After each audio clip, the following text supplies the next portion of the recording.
वर्तमान समय में जो सबकी कुरीतियां हैं, आज लाखों रुपए शादी में क्यों बर्बाद हो जाते हैं। मुझे तो आश्चर्य तब होता है कि जब बड़े बड़े मंच पर शादी की बड़ी स्क्रीन लगाई जाती है और बाहर से बुला करके महिलाओं को नचाया जाता है और फिर वो बोतलों पर पैसा हमारा जाता, मुझे खुद को शर्मिंदगी महसूस होती। क्या हमारा समाज था। अरे जो राम का समाज, जिस कुल में राम पैदा हुए, जिस कुल में कृष्ण पैदा हुए, बुद्ध महावीर जैसे तपस्वी जिस कुल में पैदा हुए, दुर्भाग्य वो समाज का कि आज वो शराब की बोतलों के पीछे नाच रहा है। शर्म आनी चाहिए हम सब लोगों को। हमें संकल्प करना होगा, हमें संकल्प करने की महती आवश्यकता है कि एक तो पूरी दुनिया राम का 2500 करोड़ रुपए का मंदिर बनाई जा रही है और आज राम के वंशज जो राठौड़ वंश, चंद्रवंशी, शौर्यवंशी जो लोग इस प्रकार शराबों पर नाच रहे हैं, ये हमें शोभा नहीं देता।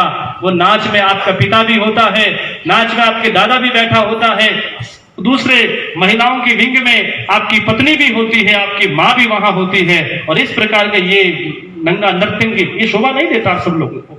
ये मेरा व्यक्तिगत मानना ऐसा है। हो सकता है मेरी बात से आप समर्थन नहीं करेंगे, पर ये हमें शोभा नहीं देता। हमारा दायित्व यह है कि हम सब लोग मिलकर के, जैसे स्वच्छ भारत का अभियान चलाया मोदी जी ने, महात्मा गांधी की विचारधारा को मैं आप लोगों से यही कहना चाहूंगा कि हमें नशा मुक्त समाज बनाए, दहेज मुक्त समाज बनाए और जो भी हमारे जीवन की कुरीतियां हैं, आप बाड़मेर जैसलमेर जब जाएंगे तो आपको लगेगा कि वहां अमल की बड़ी भारी एक उनके सामने अभिशाप खड़ा हुआ है।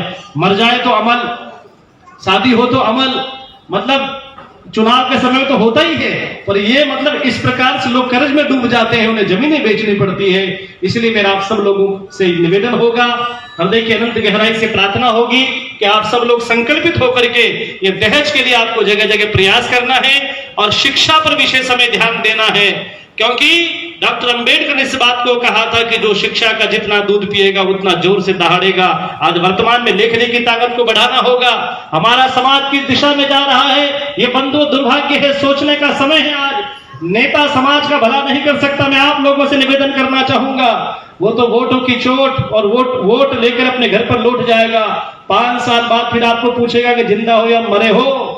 इसलिए हम सभी को चाहिए, आप सोचो कि नेता समाज को सुधारेगा नहीं, समाज सुधारने वाले कार्यकर्ता गण जो धरती से जुड़े रह करके, जमीन से जुड़ के जो कार्य करते, जैसे आदरणीय महेंद्र सिंह जी, जैसे हमारे बहुत सारे संगठन चल रहे हैं। क्षत्रिय संघ भी काम कर रहा है इस संगठन के अंदर, करनी सेनाएं भी काम कर रही है। समाज में सब चीज की जरूरत होती है बंधुओं। जैसे आप बगीचे में जाते हैं, वहां लाल पुष्प भी होता है, काला भी होता है, गुलाबी भी होता है। इसी प्रकार नवरंग हमें ये एक तरह का गुलदस्ता चाहिए जिसमें समाज की स्वर्णिम आभाएं छुपी हुई है। बस हम सब लोगों को मन बनाने की महती आवश्यकता है। युवा लड़कों से मेरा आह्वान होगा कि ये नाना प्रकार की जो social media, mount media, print media, जिस प्रकार से आप देखते हैं कि आज हमारी घर में बहन बेटियों के फोटो नाचते हुए सोशल मीडिया पर हम लोग लगाते हैं, हमें शर्मिंदगी हो रही चाहिए, विचार आना चाहिए हम लोगों को। हमें मॉडर्न बनने की जरूरत नहीं है। कान खोल के सुन लो सब लोग, हमें मॉडर्न बनने की जरूरत नहीं है। हमारे पूर्वजों ने इस भारत को सींचने के लिए खून की नदियां बही थी बंधुओं, उन्होंने अपने प्राणों का आहूत किया है। हम लोगों का आज जो सम्मान और जो इज्जत प्रतिष्ठा हो रही है उन पूर्वजों की देन है, जिस कारण से आज हमें मान और सम्मान मिल रहा है। इसलिए हम हमारी संस्कृति को बचा के रखें, हमारे संस्कारों को बचा के रखें और अपनी अस्मिता पर हमें गर्व होना चाहिए। क्योंकि कबीर का सिद्धांत है कि स्टेचू उन्हीं का लगता है चौराहे पर जिन्होंने राष्ट्र समाज के लिए कायम आए हो। आज महाराणा का स्टेचू जगह जगह देखा होगा आपने, दुर्गादास राठौड़ का स्टेचू गांव गांव ढानी ढानी पर देखा होगा। पार्लियामेंट में भी यहाँ स्टेचू लगे उन महापुरुषों के, क्योंकि राष्ट्र को बनाने में एकता उनका बहुत बड़ा योगदान रहा।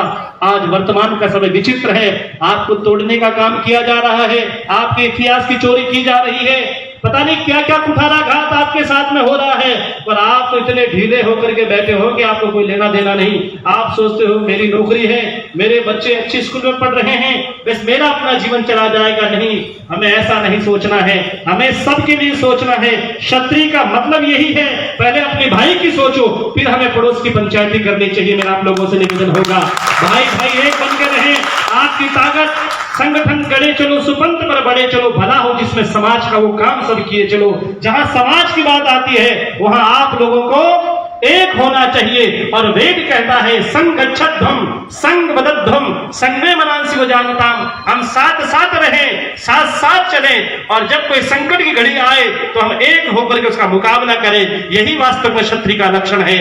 आज वर्तमान का समय, मैंने कहा ना, तलवारों का युग नहीं है। आज वर्तमान का समय है कि हमें हमारी बुराई से लड़ना होगा। और ये भी एक बहुत बड़ी बुराई है जो हम एक बेटी को पिता बड़ा करके पढ़ा लिखा करके उसे योग्य बनाता है, और एक दूसरा पक्ष करोड़ों रुपए उसे मांगने की भिकमंगापन कहे या भिखारीपन कहे, ये भी मुझे बड़ी शर्मिंदगी महसूस होती है। बंधुओं, ये शब्द का प्रयोग भी नहीं करना चाहिए, परंतु क्या करें, मजबूरी ऐसी हो जाती है कि पिता को सब कुछ बेच करके दांव पर लगाना पड़ता है। इसलिए आपको पता होगा कि राजा राम ने का जब विवाह हुआ महाराज जनक ने उनसे आग्रह किया दशरथ जी से कि आप कुछ और, हम कुछ भेंट करना चाहें तो आप हमें बता दीजिए, कुछ विवाह में कमी रह गई हो तो महाराज जनक खड़े होकर कहते हैं, जनक सीता के पिता हैं, वो खड़े होकर कहते हैं कि आपने कन्या को दे दिया है, इससे बड़ा हमें और कुछ नहीं चाहिए, हमारा सौभाग्य है, भाग्य नहीं सौभाग्य है हमारा। और हम लोगों को तो फॉर्च्यूनर गाड़ी चाहिए, हम लोगों को रेंज रोवर, बड़ी बड़ी महंगी गाड़ियां, बड़ी बड़ी होटल्स चाहिए, प्रॉपर्टियां चाहिए। मैं आप लोगों से कहना चाहता हूं, भैया प्रॉपर्टी लेनी है तो आपको संकल्प करना होगा। बेटियों से मेरा विशेष आह्वान है, आप लोगों से विशेष मेरी प्रार्थना होगी कि जो लड़के के पिता इस प्रकार की डिमांड करते हैं, चाहे जीवन भर कुंवारे रह करके मीरा जैसी भक्ति कर लेना, पर वापस विवाह दोबारा नहीं करना, तभी ये आपकी दहेज विरोधी संगठन संस्था आगे बढ़ेगी बंधुओं, क्योंकि ऐसे में तटस्थ निर्णय लेने पड़ेंगे।